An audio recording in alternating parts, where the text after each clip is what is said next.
Bonjour et bienvenue dans Space, ici au Centre spatial européen en Guyane française.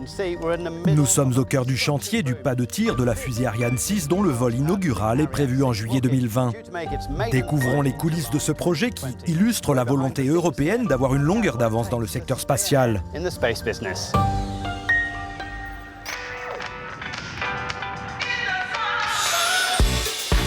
Sur la côte nord-est de l'Amérique du Sud, à Kourou, en Guyane, des ingénieurs européens s'affairent à la construction du nouveau pas de tir d'Ariane 6. Ce chantier colossal doit répondre à un objectif simple, diviser par 2 les coûts de lancement par rapport à son modèle précédent. Pour y parvenir, il faut d'abord une quantité astronomique de béton, d'acier et de main-d'œuvre. Nous nous trouvons sur le pas de tir Ariane 6 ici, donc en fait derrière moi c'est vraiment actuellement l'infrastructure qui est en cours.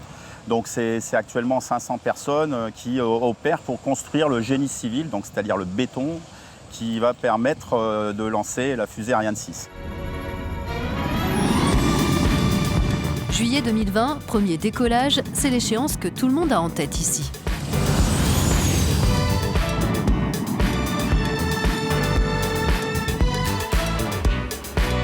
Les équipes se relaient de 6 h du matin à 10 h du soir pour façonner la zone de lancement dans le sol granitique guyanais. Actuellement, elles réalisent le dispositif d'évacuation des jets des moteurs. Quand le lanceur décolle, les jets des moteurs vont impacter un déflecteur de jets au fond du carnot, au fond du trou ici. Et donc par les 2 tunnels, la grande structure en béton qui fait 200 mètres de long par 20 mètres de haut et 20 mètres de large, eh bien les flammes, les gaz en fait vont s'échapper par ces tunnels. Tout a été pensé pour réduire la durée et le coût des procédures de lancement. Par exemple, la construction des fusées elles-mêmes évolue, elles seront assemblées horizontalement et non plus verticalement comme Ariane 5. On a un assemblage à l'horizontale du lanceur qui permet d'avoir des bâtiments de dimensions beaucoup plus réduites. Donc en termes de climatisation, on diminue les coûts d'exploitation, etc. Et puis donc après, une fois qu'on a assemblé ce lanceur, il est mis sur un transborder et on l'envoie en zone de lancement. Là, il va être érigé à la verticale. On va venir approcher les boosters.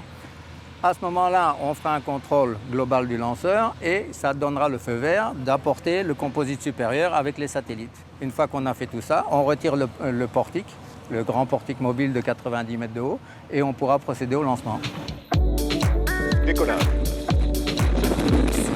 Cela fait 50 ans que des fusées décollent de cette base de Guyane, située très proche de l'équateur et à proximité de l'océan. Elle offre à l'Europe son propre accès à l'espace.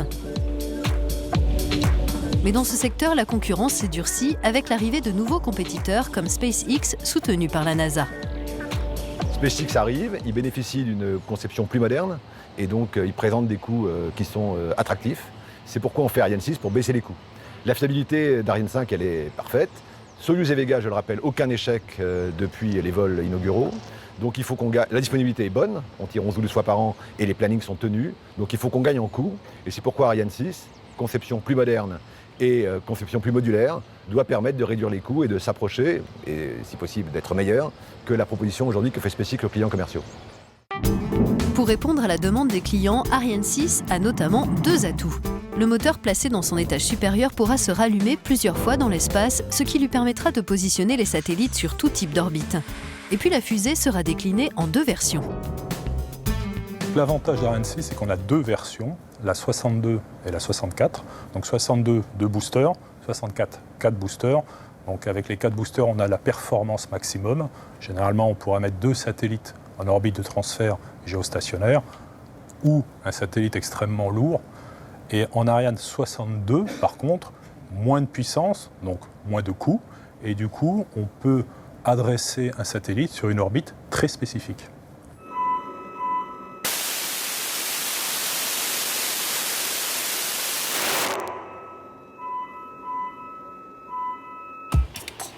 Dans ce projet, les innovations flambent. Le nouveau lanceur utilisera des composants des modèles actuels du Vega et d'Ariane 5, comme le moteur Vulcain.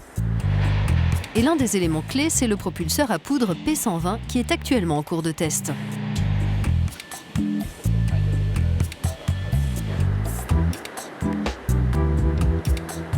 On a fabriqué du Propergol, on l'a chargé en Propergol Et en ce moment, on se prépare dans ce bâtiment à réaliser des contrôles.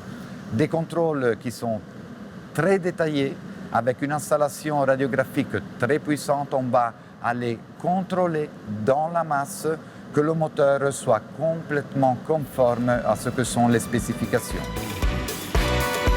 Sur le site de construction, on ne relâche pas la pression. De nouveaux éléments du pas de tir arrivent sans cesse.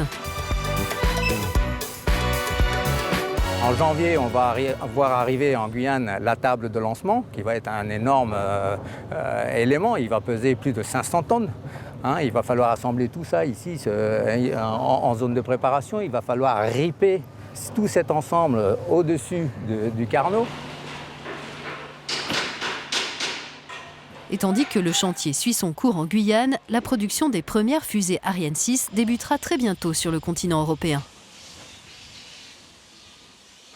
Notre objectif, c'est de démarrer la première tranche de production au printemps prochain. Donc, aujourd'hui, on peut dire que les industriels sont prêts.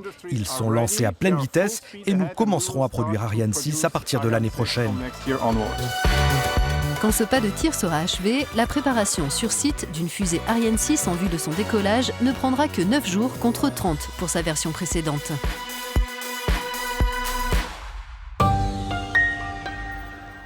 Toute cette année, nous avons célébré 60 ans d'exploration spatiale dans notre mini-série Legends of Space. Et ce mois-ci, nous revenons sur un événement qui a eu lieu en Guyane. C'était en 1979, à la veille de Noël, le lancement de la toute première Ariane.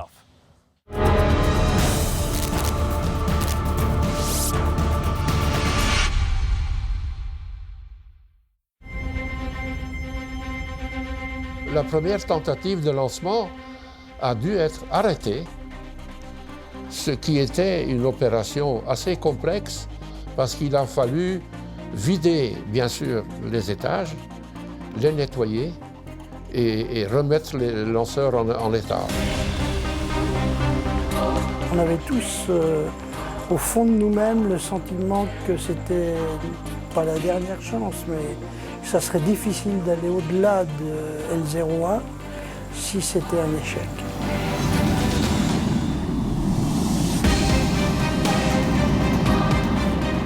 L'orbite a été parfaite. On n'a pas eu de grosses surprises. Et je pense que là, on a eu droit à un déchaînement de joie. Le lancement L01 d'Ariane, ça c'est ce qui m'a vraiment laissé la plus forte impression de ma vie, je crois, sur le plan professionnel.